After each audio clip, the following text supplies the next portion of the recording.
Class में आप सभी का बहुत बहुत स्वागत है। खोट्ठा का प्रैक्टिस सेट हम लोग सॉल्व कर रहे हैं। आज हम लोग करेंगे सेट नंबर 6। इसके पहले के 5 सेट का वीडियोस अपलोड हो चुका है, प्लेलिस्ट में अवेलेबल है। खोट्ठा एमसीक्यूज करके एक प्लेलिस्ट है, वहाँ आपको सारा मिल जाएगा। नहीं देखा है देख लीजिए, पहली बार आया चैनल पे सब्सक्राइब कीजिए। आज का शुरू करते हैं हम लोग सेट नंबर 6। देखते हैं पहला सवाल क्या है। पहला सवाल, छुआछूत जैसन बेजाय रीत पर लिखल कहानी लगई। छुआछूत जैसा बेकार का जो रीत है, इस पर कौन सा कहानी लिखा हुआ है? छुआछूत पर लिखा गया कहानी कौन सा है? ऑप्शन है आपके सामने, उबार, ओदीदा, माइकेलोर, मलकी बहू। इन चारों में से सही जवाब क्या होगा ये आपको बताना है। इसका सही जवाब क्या होगा? 2 नंबर, ओदीदा। ओदीदा जो है वो छुआछूत पर लिखा गया है। अगला सवाल है, दू पहला जौनरा में छुआ के नाम की है। जो कहानी है ना, दू पहला जौनरा, उसमें जो बच्चा रहता है जो बीमार पड़ जाता है, उसका नाम क्या रहता है? ऑप्शन है नरेना, जंगली, किसना या झमना। ये चारों में से सही जवाब क्या होगा ये आपको बताना है। जो बीमार पड़ जाता है और दू पहला जौनरा जो कहानी है उसमें उसका जिक्र है। तो आपको याद होगा कि इसमें किसना, उस बच्चे का नाम रहता है किसना, है ना। चलिए आगे, अगला सवाल, ओ दीदा शीर्षक के अर्थ की है वो है। ओ दीदा जो कहानी है, ओ दीदा, इसका मतलब क्या होता है? इसका मतलब क्या होता है ये बताना है आपको। ऑप्शन क्या है? बोड़ दीदी, लोरे भिंजल आँख, बूढ़ी दादी, छोटी दादी। ठीक है, देखिए दादी को दीदा भी बोला जाता है, दादी को दीदा भी बोला जाता है, लेकिन यहाँ पर ओ दीदा लिखा है ना, इसका मतलब होगा लोरे भींजल आँख। ठीक है, भींगा हुआ आंसू, आँख, आंसू से भींगा हुआ आँख। चलिए आगे बढ़ते हैं अगले सवाल की ओर। रोजगार खातिर पलायन कर पर लिखल कविता लगई। कविता, कहानी, ये कहानी है, गलत है यहाँ पे। ठीक है, इसको ठीक कीजिए, ये कविता नहीं होगा, ये कहानी होगा। कहानी, रोजगार खातिर पलायन पर लिखल कहानी लागई। ऑप्शन क्या है? माइकेलोर, धुआं धंधा, भीतर बाहर, जिंदगी डुबानी। इन चारों में से सही जवाब क्या होगा वो आपको बताना है। इसका सही जवाब होगा 4 नंबर, जिंदगी डुबानी। क्या होगा? जिंदगी डुबानी। ठीक है, आगे बढ़े अगले सवाल की ओर। चलिए, अगला सवाल क्या है? दामोदर कोराई के आखिर सर्ग की है कई। दामोदर कोराई का आखिरी सर्ग क्या है? पढ़े हैं ना दामोदर कोराई, जिसके लेखक हैं शिवनाथ प्रामाणिक जी। तो इसका आखिरी सर्ग क्या है? ऑप्शन है हाड़पा, सरंची कमल, मीला, राजवैद। याद कीजिए, इसका सही जवाब क्या होगा? आखिर में था हाड़पा। क्या था? हाड़पा। चलिए देखते हैं हम लोग अगला सवाल। अगला सवाल क्या है? चेंच गांव गढ़ कौन नदी किनारे पावल गेल है? चेंच गांव, ये साथ में है, चेंच गांव, दोनों ये साथ में है। चेंच गांव गढ़ कौन नदी के किनारे में पाया गया है? ऑप्शन है आपके सामने, कोयल, दामोदर, गरगा, स्वर्णरेखा। बताइए, सबसे पहले ये बताइए कि चेंच गांव का जिक्र किस पाठ में आया है, किस कविता में आया है, किस किताब में आया है? आपको ध्यान होना चाहिए कि चेंच गांव गढ़ है ना, इसका जिक्र आया है सरंची कमल में, है ना, मतलब दामोदर कोराई में, है ना। दामोदर कोराई में इसका जिक्र आया है। इसका मतलब है ये जो गढ़ है वो दामोदर नदी के किनारे पाया गया है। ठीक, इसका जवाब होगा 2 नंबर, दामोदर। अगला सवाल, हम जियब कैसे कहानी में उग्रवाद के खत्म करे कौन समाधान बतवल गेल है। ये जो कहानी पढ़े हैं हम लोग, हम जी अब कैसे, वो उसमें उग्रवाद का समस्या था, उसको ख़त्म करने के लिए क्या समाधान बताया गया है, ख़त्म करने का उपाय क्या बताया गया है। ऑप्शन है सरेंडर कर दिए एक, उग्रवाद छोड़ दिए एक, समझौता कर एक कोई समाधान नाय बतवल है। चारों में से सही जवाब क्या होगा। आपने अगर ये पाठ पढ़ा है तो आपको ध्यान होगा। इसका सही जवाब होगा चौथा वाला, 4 नंबर का, कोई समाधान नहीं बताया गया है, कोई भी समाधान नहीं बताया गया है। ठीक है, आगे बढ़ते हैं अगले सवाल की ओर। ये है गोविंद महतो जंगली कौन संस्मरण लिखल है, मतलब ये लेखक हैं गोविंद महतो जंगली, ये कौन सा संस्मरण लिखे हैं। ठीक है, 4 ऑप्शन है आपके सामने। सरल सहज संतोष बाबू, बरवा अड्डा का खैबोर, उड़ गेलक फुलवा, रह गलई बाँस। ये बाँस नहीं है, बाँस है। बाँस में सुगंध होता है और ये बाँस मतलब बाँस होता है। ठीक है, और चौथा है खोट्ठा चासा। बताइए इसका जवाब क्या होगा। संस्मरण पढ़ाया है हमने, वीडियो अपलोडेड है प्लेलिस्ट में, आपने देखा है। इसका जवाब होगा कि गोविंद महतो जंगली ने लिखा है उड़ गले फुलवा रह गले बास, उड़ गलक फुलवा रह गलक बास, ये लिखा है गोविंद महतो जंगली ने। अगला, शेख भिखारी कहाँ के रवैया हालत है ना। शेख भिखारी कहाँ के रहने वाले थे, रामगढ़ के, हजारीबाग के, रांची के या खुदिया लोहवा के। ये जीवनी है शेख भिखारी जी का। इसका उत्तर होगा 4 नंबर, खुदिया लहुआ। ठीक है, क्या होगा, खुदिया लहुआ। ठीक, चलिए आगे बढ़ते हैं। धनबाद में कवि जी के नाम से विख्यात क्या हला, कौन कवि जी के नाम से फेमस है, कौन है जो कवि जी के नाम से फेमस है। ऑप्शन है सुकुमार, संतोष कुमार महतो, श्रीनिवास पानोरी और शिवनाथ प्रमाणिक। इन चारों में से सही जवाब क्या होगा ये आपको बताना है। चलिए, धनबाद के कवि जी, तो ये आप इसमें आंख बंद करके टिक लगा सकते हैं। इसका आंसर होगा श्रीनिवास पानोरी। क्या होगा, श्रीनिवास पानोरी जी, ये हैं जो धनबाद में कवि जी के नाम से फेमस थे। चलिए आगे बढ़ते हैं अगले सवाल की ओर। 11वां प्रश्न ये है, अजगर नाटक के कई गो गीत आयल है। अजगर नाटक जो है उसमें कितना गीत आया है, मतलब कितना गीत उसमें लिखा गया है। जो ये नाटक पढ़े हैं वही जवाब दे सकते हैं, जो नहीं पढ़े हैं वो जवाब नहीं दे सकते हैं। ऑप्शन है 2 गो, 1 गो, 5 गो, 3 गो, मतलब 1 2 3 5, ये ऑप्शन है। सही जवाब क्या होगा वो बताइए आप। इसका सही जवाब होगा 1, सिर्फ 1। लास्ट में आया है, अजगर नाटक के अंतिम भाग में आया है, जिसमें फुलवा है, एक गीत गाती है, लोगों को जागृत करती है, और बस वहीं पर एक गीत का जिक्र हुआ है और नहीं हुआ है।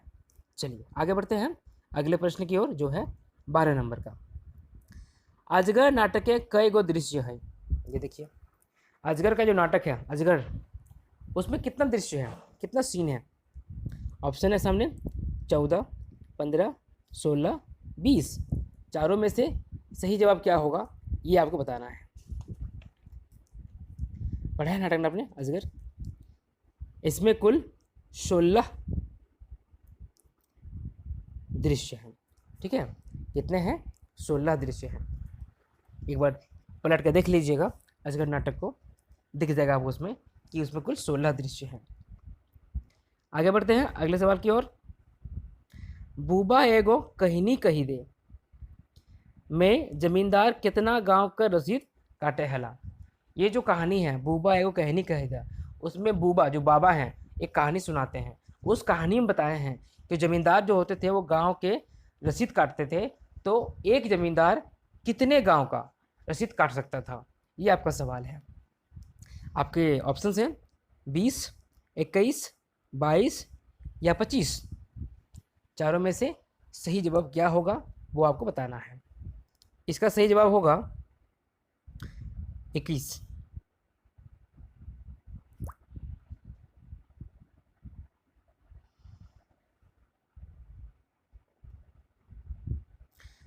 इसका सही जवाब होगा 21।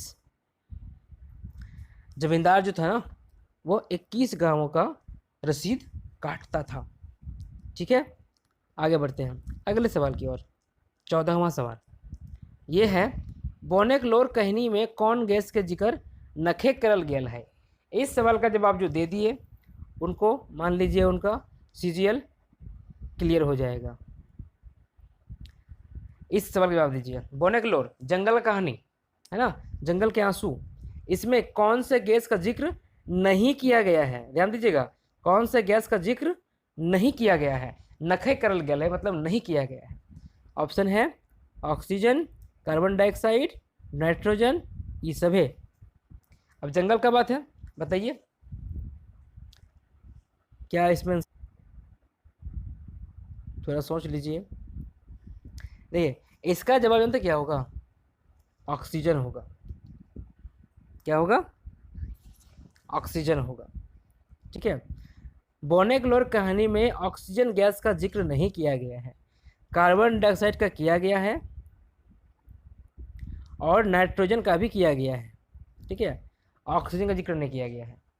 चलिए आगे बढ़ते हैं अगले सवाल में।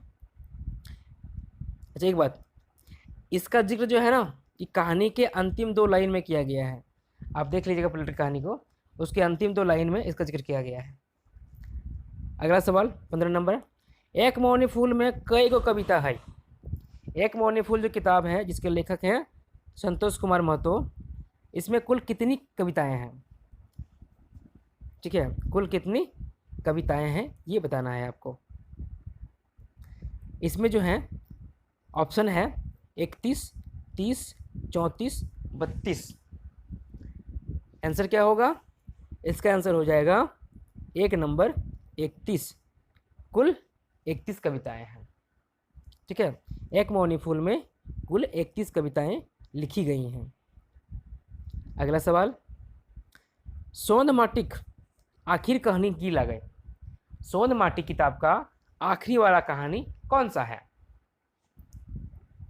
ऑप्शन है ओदीदा, मलकी बहू, खूब, भीतर बाहर। इसका जवाब होगा खूब। क्या होगा? खूब। सोंद माटी के आखिरी कहानी खूब है। यहाँ बताइए कमेंट कर कर बिना चोरी किए कि सोंद माटी के लेखक कौन है। ठीक है, सोंद माटी के लेखक कौन है ये आपको बताना है। अभी कमेंट कीजिए बिना चीटिंग किए। अगला सवाल, दामोदर कौन कहानी का पात्र लगे? दामोदर जो है वो कौन से कहानी का पात्र है ये आपको बताना है। ऑप्शन है आपके सामने खूब, उबार, मलकी बहू और जिनकी गिरवानी। ये 4 ऑप्शन हैं, आपको बताना है कि दामोदर किस कहानी का पात्र है। इसका उत्तर हो जाएगा 1 नंबर खूब। खूब कहानी में दामोदर था, ठीक है, जो बाद में सिपाही बनता है, दरोगा बनता है और उसका पोस्टिंग धनबाद में होता है ना। चलिए आगे बढ़ते हैं। मंगरा केकर से प्यार करो हले? अब मंगरा किस कहानी का है वो पहले सोचिए, उसके बाद इसका जवाब मिलेगा आपको। मंगरा का जिक्र हुआ है अजगर में। किसमें? अजगर में। अजगर नाटक है ना, उसमें अग्नू लाला का बेटा रहता है मंगरा। अब बताइए कि मंगरा किससे प्यार करता है? आपका ऑप्शन है फुलवा महाराइन, फुलवा भुइनी, फुलवा धोबिन या फुलवा मोचे। इन 4 ऑप्शन से ये तो क्लियर हो गया कि उसका नाम फुलवा है। उसका नाम फुलवा है, लेकिन वो किस कास्ट की है ये आपको फंसा दिया। वो किस कास्ट की है आपसे ये पूछ लिया वो। ठीक है, तो जवाब क्या होगा? इसका जवाब क्या होगा? इसका जवाब होगा पहला नंबर फुलवा महाराइन। वो महारा जाति की थी, महारा एक जाति होता है उसकी थी। अगला सवाल, अग्नू लाला घर आगू की बांधल रहो है? अग्नू लाला है, उसके घर के सामने दरवाजे पे क्या बंधा हुआ रहता है? ऑप्शन हाथी, गाय, कुत्ता या घोड़ा।